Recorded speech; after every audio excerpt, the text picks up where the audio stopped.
So guys, আজকে আমরা পড়ব পদার্থবিজ্ঞানের দ্বিতীয় অধ্যায়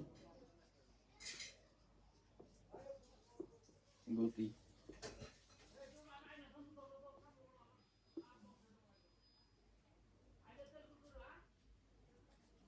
তো সময়ের সাথে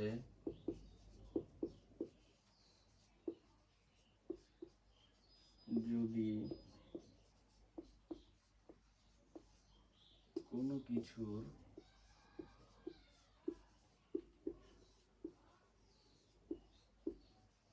অবস্থানের পরিবর্তন হয় তাহলে সেটি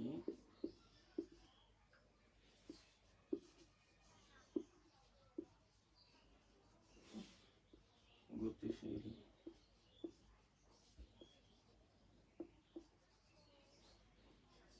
পরিবর্তন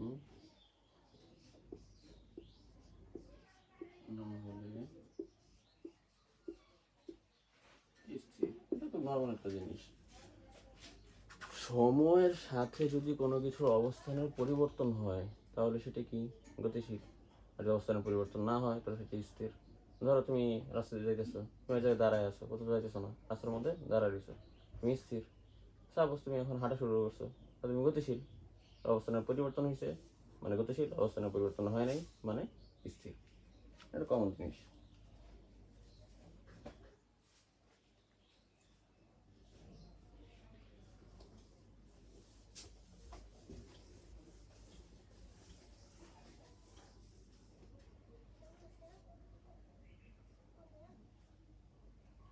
এবার আসি সরল রৈখিক গতি।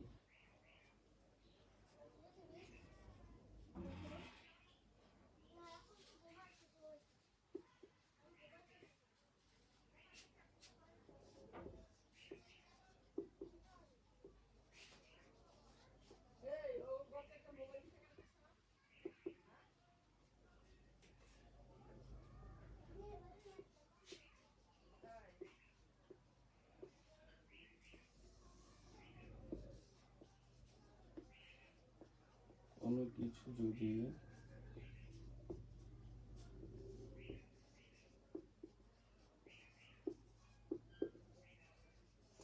সরলরেখার উপর দিয়ে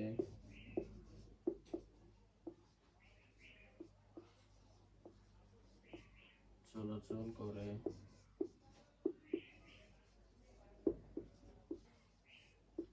তার গতিকে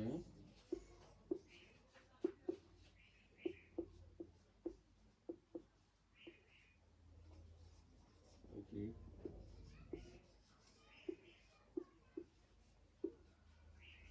মনে হয়। অর্থাৎ কোনো কিছু যদি সরল রেখার উপর দিয়ে চলাচল করে তার গতিকে আমরা কি বলবো? সরল রৈখিক গতি। অর্থাৎ যে কোনো একটা জিনিস সরল রেখার উপর দিয়ে যেতেছে মানে সেটা সরল রৈখিক গতি।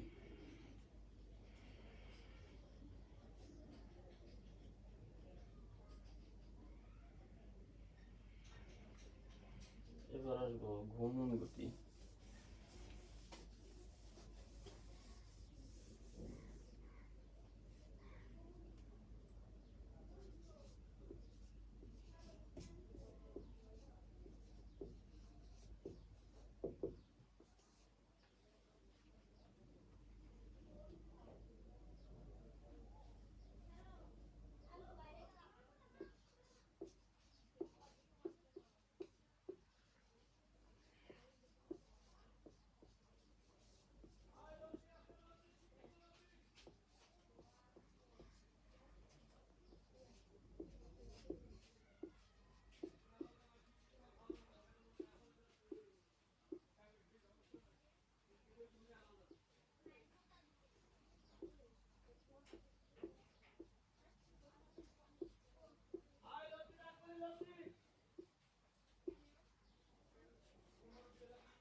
ঘূর্ণন গতি জিনিসটা কি? একটা বস্তু যদি একটা নির্দিষ্ট বিন্দু থেকে সমদূরত্বে থেকে যদি বৃত্তাকার পথে ঘুরতে থাকে তাকে বলবো আমরা ঘূর্ণন গতি। কি বলছি? একটা বস্তু নির্দিষ্ট একটা বিন্দু থেকে সমদূরত্বে বৃত্তাকার পথে ঘুরতে থাকে তাকে বলে ঘূর্ণন গতি। যেমন কি হতে পারে? বৈদ্যুতিক পাখা, বৈদ্যুতিক পাখা, ঘড়ির কাঁটা, এগুলো কি গতি? ঘূর্ণন গতি। উদাহরণ হিসেবে আমরা বলতে পারি ঘড়ির কাঁটা আর হচ্ছে বৈদ্যুতিক পাখা।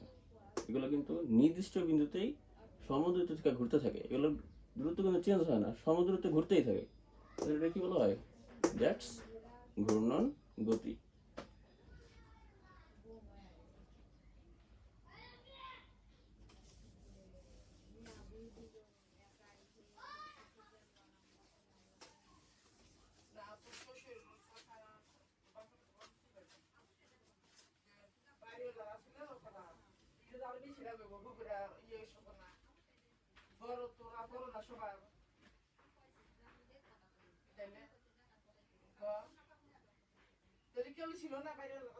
এবার শিখবো চলন গতি কাকে বলে। চলন গতি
চলন গতি কোনো কিছু যদি এমনভাবে চলতে থাকে যেন বস্তুর সকল কণা একই সময় একই দিকে চলতে থাকে তাকে বলা হয় চলন গতি। কি বলছি? কোনো কিছু যদি এমনভাবে চলতে থাকে যেন বস্তুর সকল কণা একই সময় একই দিকে চলতে থাকে তাকে বলা হয় চলন গতি। যেমন গাড়ির চাকা, গাড়ির চাকা কিন্তু নির্দিষ্ট সময় পর পর একই দিকে ঘুরতে থাকে। কি বলছি? বস্তুর সকল কণায় একই সময় একই দিকে ঘুরতে থাকে নির্দিষ্ট সময়। হইতে পারে 1 সেকেন্ডে 20 বার ঘুরবে বা 20 সেকেন্ডে একবার ঘুরবে, কিন্তু নির্দিষ্ট সময় কিন্তু নির্দিষ্ট সময় পর কিন্তু একই দিকে ঘুরতেছে। এটা ঘুরার কিন্তু কোনো পরিবর্তন নেই, ওই একদিকে ঘুরতেছে। তো এটা কিসের গতি? এটা চলন গতি। আশা করি বুঝতে পারছি। এবার হলো পর্যাবৃত্ত গতি।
পর্যাবৃত্ত গতি একটা নির্দিষ্ট সময় পর পর যদি গতির পুনরাবৃত্তি হয় সেটা বলা হয় পর্যাবৃত্ত গতি। অর্থাৎ কি একটা নির্দিষ্ট সময় পর পর গতির পুনরাবৃত্তি হবে সেটা পর্যাবৃত্ত গতি। কি হতে পারে? ফ্যানের পাখা একটা নির্দিষ্ট সময় পর পর একই দিকে ঘুরতে থাকে, পর্যাবৃত্ত গতি। এবং আর কি হতে পারে? স্প্রিংয়ে দুলতে থাকা বস্তু, পর্যাবৃত্ত গতি। আশা করি বুঝতে পারছি।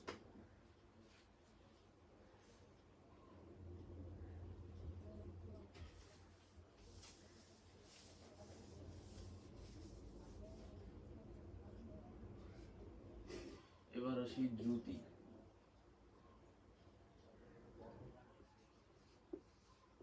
দ্রুতি সময়ের সাথে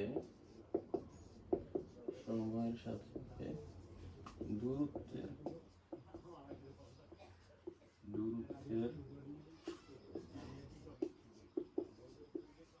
পরিবর্তনের হারকে দ্রুতি বলে। দ্রুতি কাকে বলে? সময়ের সাথে যদি দূরত্বের পরিবর্তন হয় সেই দূরত্বের পরিবর্তনের হারকে বলা হয় দ্রুতি। এবার আমরা দেখি দ্রুতি সমান কি? অতিক্রান্ত দূরত্ব বাইতেছে সময়। অর্থাৎ দ্রুতি ভি ইকুয়াল টু অতিক্রান্ত দূরত্ব কি বলে? এস সময় টি। দ্রুতি অতিক্রান্ত দূরত্ব বাই সময়। ভি দ্রুতিকে ভি দ্বারা প্রকাশ করা হয়, দ্রুতি বা বেগ ভি, আর অতিক্রান্ত দূরত্ব আর এস, এস দিয়ে, আর সময় টি। এর মাত্রা, দ্রুতির মাত্রা কি? এল টি ইনভার্স 1। দ্যাটস ইওর দ্রুতি।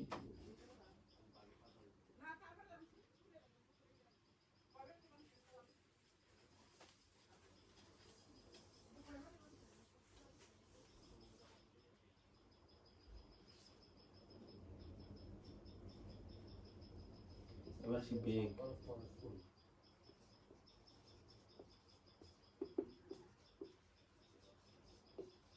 সময়ের সাথে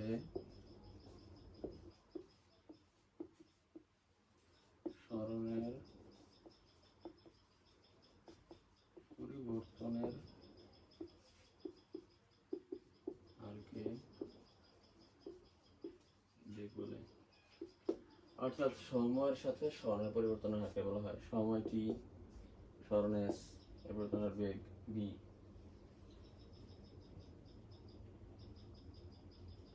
তো বেগ ভি কিন্তু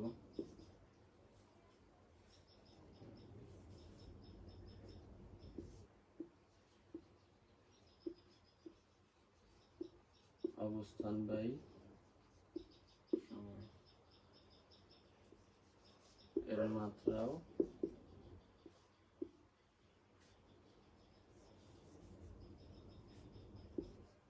এল টি ইনভার্স 1। বেগ সময়ের সাথে স্মরণের পরিবর্তনের বলা হয় বেগ। সময়ের সাথে স্মরণের পরিবর্তনের হার, স্মরণের পরিবর্তনের হার বলা হয় বেগ। বেগ বি ইকুয়াল টু অবস্থান বেগ সময়, আর এর মাত্রা হচ্ছে এল টি ইনভার্স 1।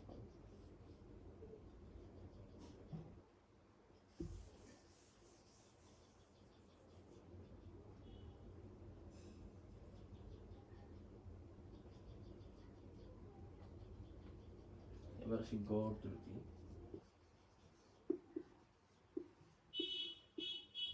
গড় দ্রুতি সমান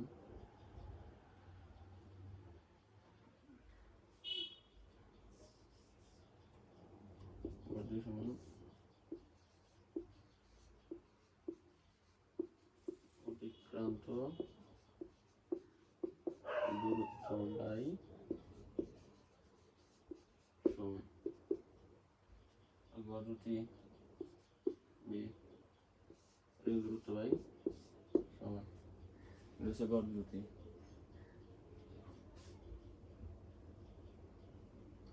একটা এক্সাম্পল দেওয়া যাক।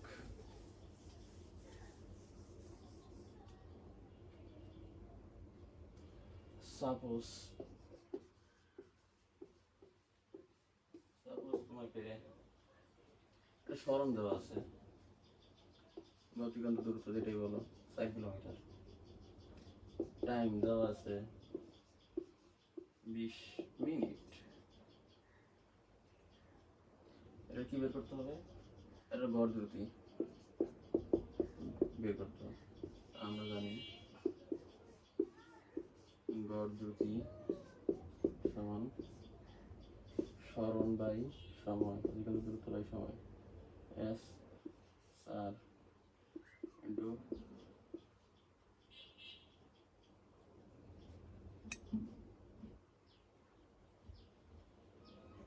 1000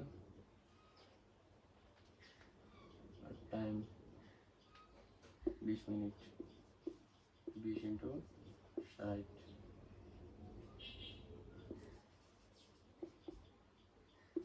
এগুলোটা আনসার কত? ক্যালকুলেট করলে 3.33 metre per second inverse 1। That's answer. একটা গড় দ্রুতি বাকির মধ্যে দেখাই দিলাম। এই গড় দ্রুতি এভাবে নির্ণয় করে।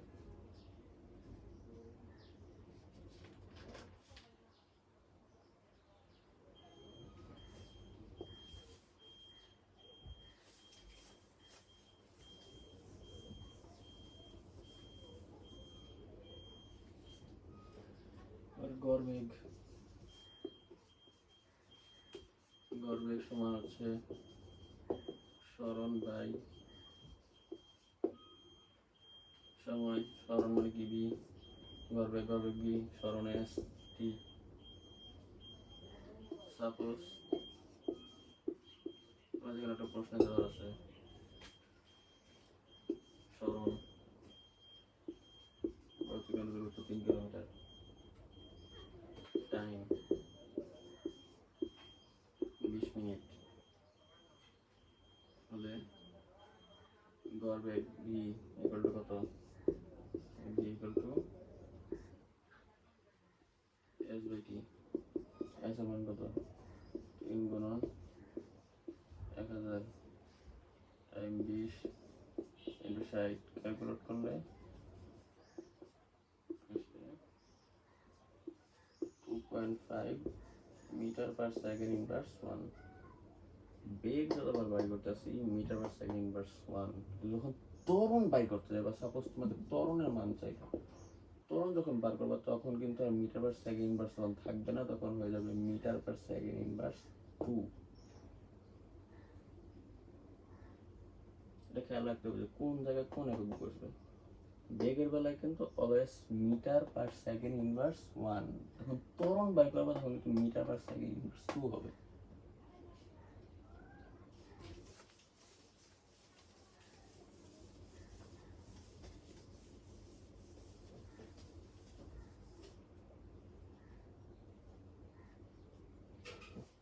এবার আসি ত্বরণ।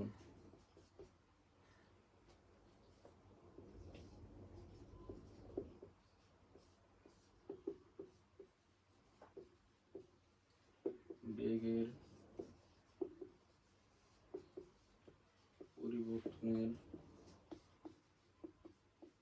হারকে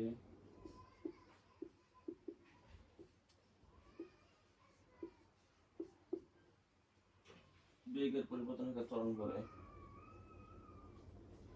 ত্বরণ সমান